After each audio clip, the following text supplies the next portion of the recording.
Now let's talk about some intermediate measures. Measures can be more than a sum or aggregation of a fact column, like sales. Sales minus the product cost can give a gross profit value. These gross profit calculations can be summed and then divided by the sum of sales to compute a gross profit margin. And this calculation can be sliced and diced by attributes and hierarchies. The DAX language is rich enough to handle most of your complex analytical measure, but there is a learning curve. Most say if you're familiar with Excel, you should not have a problem with DAX. The first DAX calculation will be demonstrated as a computed column in the Internet Sales table. This gross profit is calculated line by line in the Internet Sales table by subtracting sales amount from total product cost. This is referred to as a computed column on a row context. Since we can't take an average of an average, we will have to create a table context formula for gross profit margin. The placement of the measure usually starts in the Fact Table tab, but you can have the measure in any Tables tab. There, you must make sure you reference the table name with the column name in that measure. The margin will be a DAX measure computed from the computed column and then divided by the sum of sales. Afterwards, be sure to format the sales as currency or percentage for margin. This will help the reporting tool format the display of these values. Now let's look at a demonstration of these intermediate measures. First, we'll launch SQL Server Data Tools from an icon. Then next, we'll load a previously created project for our tabular model. And we're going to open up the model BIM file and then go to the Internet Sales table. This is where we'll create the first column, computed column, for the Internet Sales. We'll go to Add a Column on the far right and start typing our formula or calculation starting with an equal sign. Next, we hit a bracket to select a column from this table. If you are referencing a column from a different related table, you will start with a single quote. Here, we're going to scroll down to sales amount, tab across and add a minus sign, and then go to total product cost. This will be our gross profit by line item, which is considered a row context in DAX. We'll right-click the name and we'll rename it gross profit. Next, we'll go down to the bottom area where you can create new measures, not computed columns, and we have to start this with a name. We'll call it gross profit margin. Then we'll add a semicolon and an equal sign. We'll start off with an open parentheses and start with the sum function. Then we'll grab the column name we just created, gross profit, and we'll close that sum and then close the outer parentheses and add a division sign. And next we're going to sum the sales amount. Once we get that column and hit the end parentheses and hit the enter key, it'll calculate it for us on the bottom. We'll see that it's expressed as a decimal. We can go to the properties of this gross profit margin and change that to a percent. We'll go to Format and go to Percentage. Now we'll save our work, go to the Model menu choice and Analyze in Excel. We'll use the current user, and once Excel comes up, you'll see in the top our measures that we've been creating. You'll also see down towards the bottom the Internet Sales. These measures are now not related to the Internet Sales but are calculations. So if we place Internet Sales and gross profit margin next to each other, we can then slice and dice by the calendars or even go to our product category. And now we're able to see gross profit margin in years as well as across categories. Let's return back to Visual Studio, and we'll see that this table in itself is not really what we want to display, or some of the columns. We can now highlight these columns, right-click, and hide from Client Tool. If there is nothing in Internet Sales you want to display there, you can hide them all, or you can move the calculations or measures to a different tab and hide the entire table. Eventually, some measure requests from the end users will come from a different fact table. In this example, the reseller sales is a separate fact table from Internet Sales. The end users will want those two sales amounts, Internet and reseller sales, summed as total sales.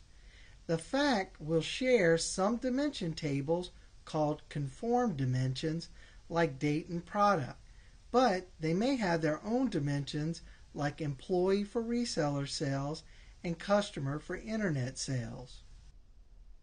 The first step is to select the table or tables or write queries for the new fact and or dimension tables. This can be done from a new connection to a new data source, or you can use an existing connection. After the new fact and related dimension tables are selected and filters applied for columns and or data, the tabular model imports the data. Next, the relationships between conform dimensions will need to be added in the diagram view. You will see some dimensions have a relationship to the new fact tables, but others do not. Last, just like the other fact table, measures have to be created that are aggregates of existing fact columns like sales amount and order quantity. Now we're going to look at some advanced measures by adding additional fact tables to our tabular model. The first thing we'll do is launch SQL Server Data Tools. Once that's open, we will go to File, Open, and open a previously created project. In our AdventureWorks DW14 database, we have Internet Sales as our main fact table. And in Internet Sales, we have Internet Sales, which is a summation of the sales amount for each line item, as well as some summations for order quantity and the average size of the order. We also computed gross profit margin. Now the end users want reseller sales. So the first thing we need to do is import those tables. We'll go to the module menu choice and go to an existing connection. Your new tables can be from an existing connection or a new connection to a different data source. Here our data resides in one-dimensional model in a relational database in SQL Server. We're going to open this connection and select from a list. Once we click Next, we can pick the fact reseller sales. As you see, there's a bunch of different fact tables which will be discussed in the advanced section. We'll go ahead and give it a friendly name, and then we'll preview or filter this table. Some of the things we don't need are the actual dates, which are towards the end of this list of columns. We do want carrier tracking number and PO number, but we might not want freight and tax amount. We definitely need sales amount, total product cost, and the order quantity, but we don't need the standard cost or the discount amount or the unit price discount. As we keep scrolling, we can see other columns that are not going to be needed at this time. Anytime you remove these columns, they can always be brought back by editing the data source of the table. Here we're not going to look at currency or promotion, but we will look at employee, reseller, and the dates as well as product. We'll click OK, and then we need to pick the dimension tables. Here the product category and subcategory are already in our model, so we don't need to select those, but we do need to select reseller and we need to select employee. These were two dimension tables that were not related to internet sales. Also on internet sales is a customer dimension which is not related to reseller sales. So in this dimensional model, you can see that the user that created it, the database architect, knew that those tables did not have relations to dimensions, so separated reseller from internet sales, which is a good design. We'll preview or filter reseller, and we might see some columns here that we might not need. We'll scroll to the right and see that we don't need order frequency or order month. We don't need to know when the first order was or the last order was. We definitely need the product information, but we might not need the address information. The annual salary and the bank name or minimum payment might not be needed, or the maximum. So we'll take those off. We'll click OK, and then we'll look at the employee before we start importing the rest of this data. Remember, you can always edit these filters that you've created previously just by clicking on the link that it provides. So now we'll edit the employee and filter or preview it. We'll see a bunch of columns that don't have particular values in them, and so we can eliminate those. We might not need middle name or the name style, and we can see various columns that we might need or might not need. True and false are usually some in a dimension that you don't look at. We'll keep the rest, and then we'll click OK. And the next thing is to click Finish so it imports the data. Now, as the data is being imported, it's also examining the relationships between reseller sales, reseller, and employee. We'll close after the import is complete, and we'll go to the very bottom right where we can switch to the diagram view. Now here we're going to see where those relationships were created and where they weren't. We're going to zoom out a little so we can see where those new tables were placed, and then we're going to move some tables around in order to gain some real estate to put the reseller sales by what's called the conform dimensions. Those conform dimensions right now are going to be date, product, and sales territory. We'll make these tables a little bit smaller so they can fit in our view, and we'll also move the sales territory over to the right. As we clean up our display, we're now going to look to the right and find the reseller sales. That's the one that's going to have relationships to these conform dimensions. A conform dimension, if you go back to the database dimensional modeling chapter, you will see what a conform dimension is in a Visio diagram. In its basic, it means that the dimension is related to multiple facts. And once a dimension is related to multiple facts and is conformed between those measures, now those measures can be compared when slicing and dicing with an attribute or hierarchy from a conform dimension. So we're going to drag product key over to product key in the product dimension. We're going to add order date to the date key. I'm going to zoom in a little so we can see it a little more clearly. And then we're going to grab due date to relate to the date dimension and ship date. And then once those two are built, and you notice a scroll bar on the bottom showing our progress, it's actually building this stuff in memory.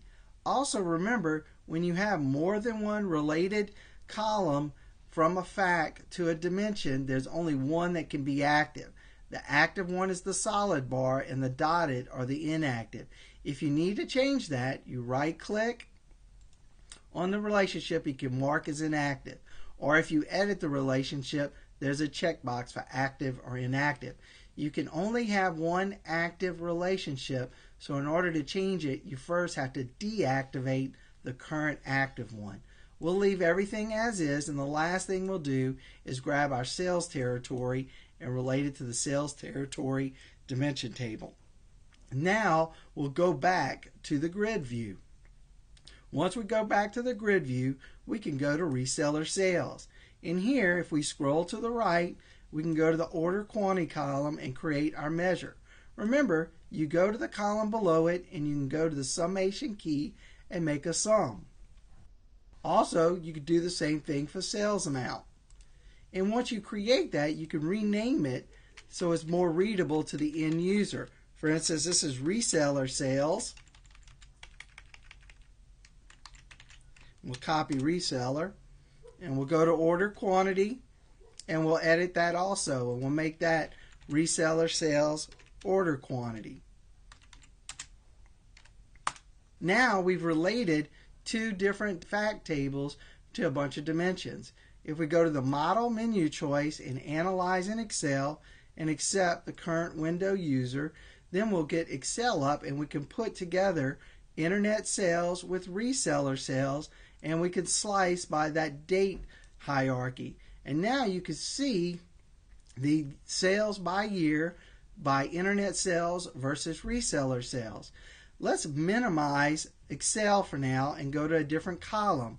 Here we can create a new measure called total sales equals, and then we could first grab the internet sales and add to it the reseller sales. In order to reference a column from a different table, you have to first start with a single quote and go to that particular table's name. So we want reseller sales, and we want that reseller sales amount. Once we get that and hit the enter key, now we have a total sales. If you notice, it's not formatted, so we can go to properties and change the format from general to currency. And then you will see now it's formatted as currency. If we go back to Excel, go to data and refresh all, we will now see in the internet sales we'll have reseller sales, we'll have total sales. And if we click that, now we have a summation of internet and reseller sales in a total sales column between multiple fact tables, and we can slice and dice by their conformed dimensions.